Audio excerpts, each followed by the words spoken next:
ये हमारा मैथ का थर्ड लेक्चर होने वाला है।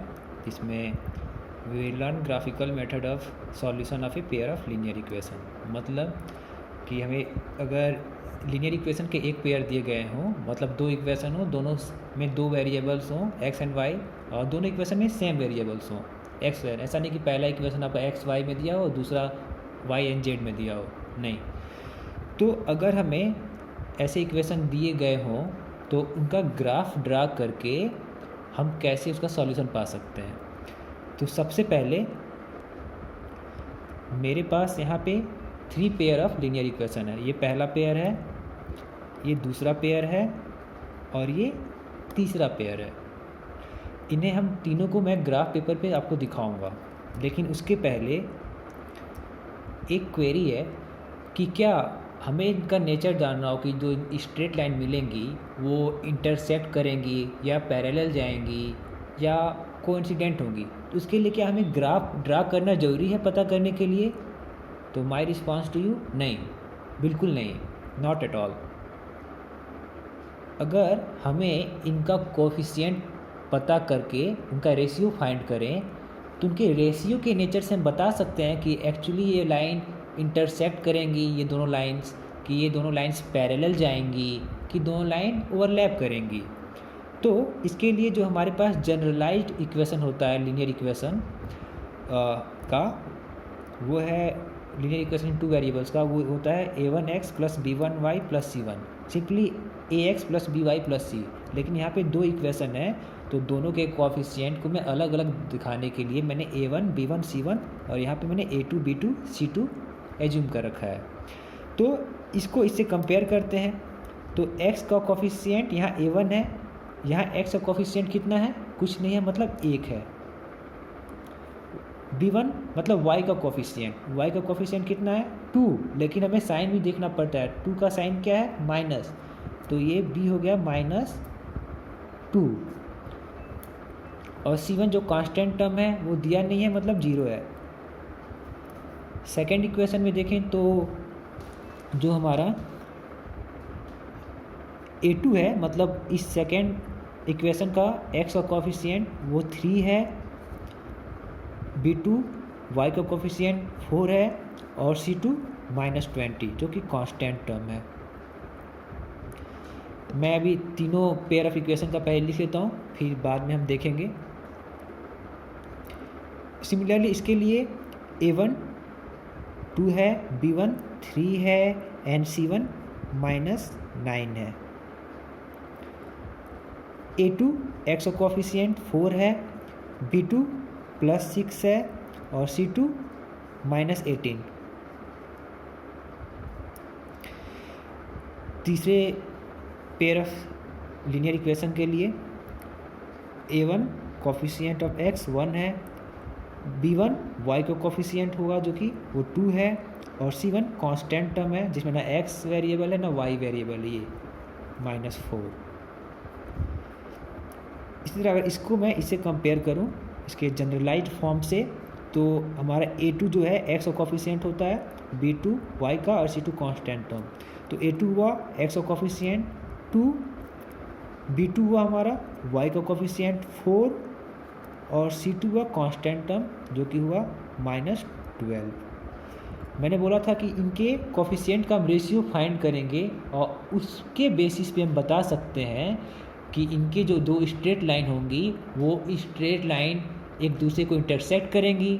अगर इंटरसेक्ट करती हैं तो उनका एक कॉमन पॉइंट होता है, मतलब वो ऐसा पॉइंट होता है जिसके x और y कोऑर्डिनेट जो होते हैं वो x और y की वैल्यू उन दोनों इक्वेशन को सेटिस्फाई करेंगी। दूसरा केस ऐसा हो सकता था कि दोनों लाइन पैरेलल जाएं, मतलब उनका कोई भी कॉमन पॉइंट नहीं आएगा, वो दोनों लाइन एक दूसरे को कहीं भी इंटरसेक्ट नहीं करेंगी। तो मतलब ऐसा कोई भी हमें कॉमन पॉइंट नहीं है, ऐसा कोई भी x और y का वैल्यू हमें नहीं मिलता है कि हम दोनों इक्वेशन में पुट करें तो दोनों इक्वेशन सेटिस्फाई हो जाए। तीसरा जो होता है कि दोनों ओवरलैप करें, एंड दोनों लाइन एक ही होती हैं, एक लाइन के ऊपर दूसरी लाइन जा रही होती है। तो उस केस में जो पॉइंट, जितने भी पॉइंट होते हैं सभी दोनों इक्वेशन को सेटिस्फाई करते हैं। तो यहाँ पे मैंने एक टेबल बना रखा हुआ है जिसमें यही तीनों इक्वेशन ये और ये यहाँ लिखे हुए हैं, ये और ये इक्वेशन ये सीरियल नंबर 2 में लिखा हुआ है, और ये लीनियर पेयर ऑफ इक्वेशन यहाँ पे लिखा हुआ है। और मैंने बोला था इनके कोफिशिएंट के रेशियो, तो A1/A2, B1/B2, C1/C2 ये इनके कोफिशिएंट्स के रेशियो होंगे, उन्हीं को हमें कंपेयर करना है और उसके बेसिस पे हम बता सकते हैं कि उसका ग्राफिकल रिप्रेजेंटेशन कैसा होगा। ग्राफिकल रिप्रेजेंटेशन मतलब कि वो लाइन किस टाइप की होंगी, इंटरसेक्ट करेंगी, पैरेलल होंगी कि कोइंसिडेंट होंगी। और एल्जेब्राइक इंटरप्रिटेशन में हम बता सकते हैं कि कितने सॉल्यूशन होंगे। अगर वो लाइन इंटरसेक्ट करेंगी तो केवल एक ही सॉल्यूशन होगा उनका, कॉमन सॉल्यूशन की बात कर रहा हूँ दोनों पेयर का, क्योंकि हमें पता है कि एक लीनियर पेयर ऑफ इक्वेशन के एक लीनियर इक्वेशन इन 2 वेरिएबल्स के इन्फिनिटिव नंबर ऑफ सॉल्यूशन होते हैं। लेकिन कोई 2 आ गए इक्वेशन, यानी एक पेयर इक्वेशन आ गया, तो उनके दोनों के साथ में कितने सॉल्यूशन होंगे, यहाँ इसकी बात हो रही है। यहाँ हम पेयर ऑफ लीनियर इक्वेशन पढ़ रहे हैं, एक सिंगल इक्वेशन की बात नहीं हो रही है, उसीलिए पेयर में इक्वेशन दिया हुआ है। तो अलजेब्राइक इंटरप्रिटेशन में इन दोनों के कोई कॉमन सॉल्यूशन एक है कि नहीं है ये बता पाएंगे, कि इन्फिनिटिवली मेनी सॉल्यूशन है, बहुत सारे सॉल्यूशन है उसके, कि कोई सॉल्यूशन नहीं है, ये हमारा अलजेब्राइक इंटरप्रिटेशन में आएगा। और ये सब किससे पता लग पाएगा, सिंपली इनके कोफिशिएंट का रेशियो पता करके।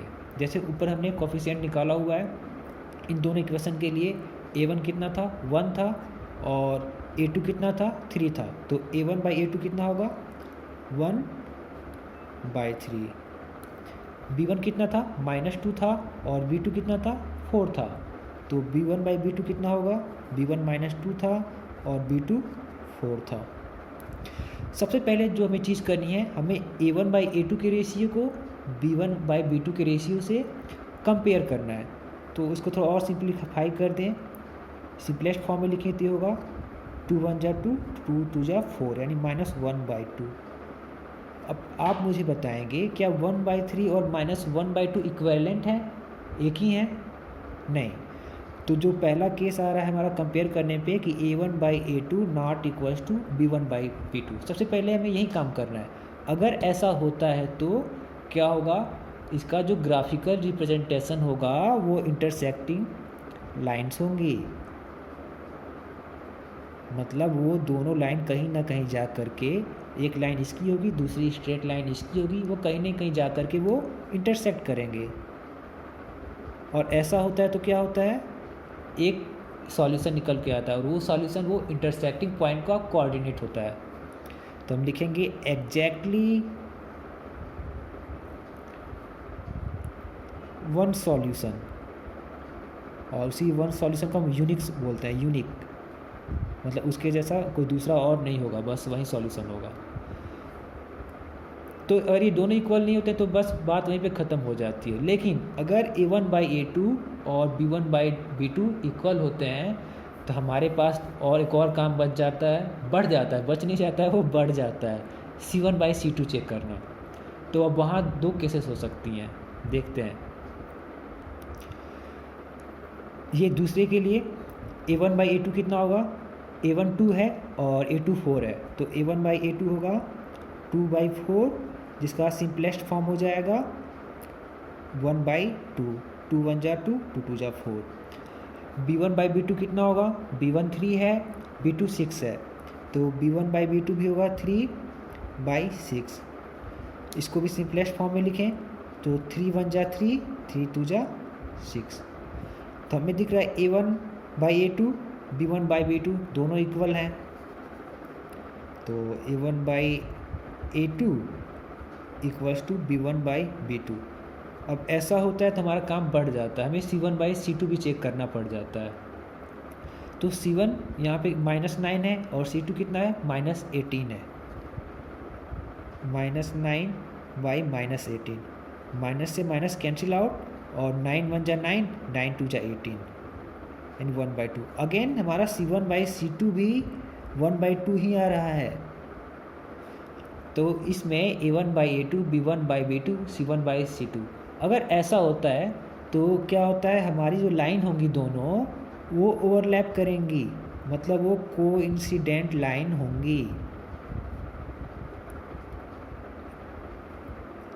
इसका मतलब ये होता है कि ये दोनों इक्वेशन एक ही हैं, अलग नहीं है। आप इक्वेशन नंबर 1 को 2 से मल्टीप्लाई करके देख लो तो आपको यही सेम इक्वेशन मिलेगा। 2 2 जा 4, 2 3 जा 6 एंड 2 9 जा 18। तो दोनों इक्वेशन ये सेम ही होती हैं ऐसे केस में। तो जब लाइन कोइंसिडेंट होगी तो उस पर हर एक पॉइंट कॉमन ही होगा, उसमें दोनों में कॉमन होगा। जो पॉइंट पहले लाइन पे होगी वो दूसरी पे भी होंगी, क्योंकि दोनों लाइन तो एक ही होती हैं, दोनों लाइन एक दूसरे को ओवरलैप कर रही होती हैं। तो इस केस में बहुत सारे सॉल्यूशन होते हैं, तो इसको बोलते हैं इतने सारे सॉल्यूशन कि हम गिन भी नहीं सकते। तो इसीलिए बोलते हैं कि इसको इन्फिनिटली मैनी सॉल्यूशंस।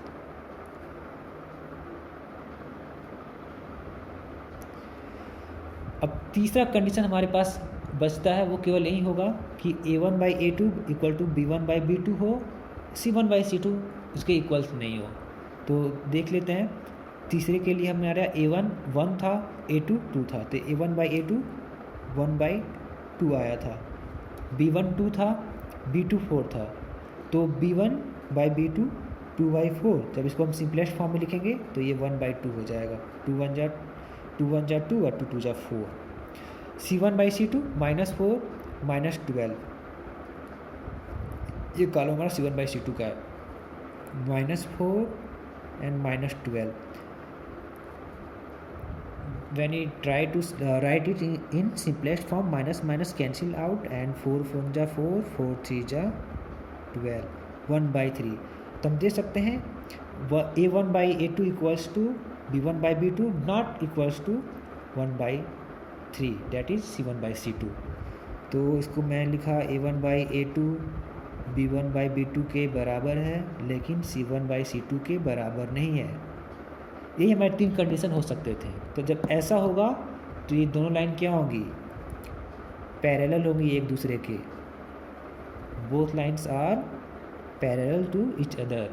और ऐसा होगा तो कहीं भी मीट नहीं करेंगी, कहीं भी इंटरसेक्ट नहीं करेंगी, तो कोई भी कॉमन पॉइंट तो होगा नहीं। तो ऐसा कोई भी कॉमन सॉल्यूशन निकल के नहीं आएगा जो इसको भी और इसको भी सेटिस्फाई कर दे।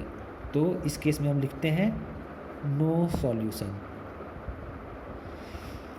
So in our upcoming lecture we will see and try to verify all this, and then we validate these all things.